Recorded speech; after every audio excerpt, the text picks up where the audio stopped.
என் ஸ்டைலில் chicken chilli எப்படி செய்யலான்னு பார்க்கலாம் வாங்க. 1/2 கிலோ சிக்கனை வாஷ் பண்ணி எடுத்துகிட்டு வந்திருக்கேன். கொஞ்சமாக இஞ்சி பூண்டு பேஸ்ட், அதுக்கப்புறம் ஆச்சியில் சிக்கன் கபாப் மசாலான்னு சொல்லிட்டு ஒன்று விற்கும். அதை வாங்கிட்டு போட்டுக்கோங்க. உங்களுக்கு தேவையான அளவு போட்டுக்கோங்க. போட்டதுக்கப்புறம் கெட்டியான தயிர் கொஞ்சம் ஆட் பண்ணிக்கோங்க. ஆட் பண்ணிவிட்டு உப்பு கொஞ்சம் போடணும். உப்பு போட்டுட்டு எலும்புச்சம்பழ சாறு போட்டுட்டு நறுக்கின மல்லித்தலையை கொஞ்சம் ஆட் பண்ணிக்கோங்க. ஆட் பண்ணிவிட்டு எல்லாத்தையும் கலந்துருங்க.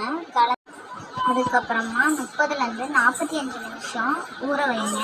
ஊற வச்சதுக்கப்புறம் அதை எடுத்து சூடான எண்ணெயில் பொரிக்கணும். ஒரு கடாயில் தேவையான அளவு கடலெண்ணெய் ஊற்றி எண்ணெய் சூடானதுக்கப்புறம் நம்ம ஊற வச்சுருக்கிற சில்லியை கொஞ்சம் கொஞ்சமாக போட்டு பொரித்து எடுக்கணும்.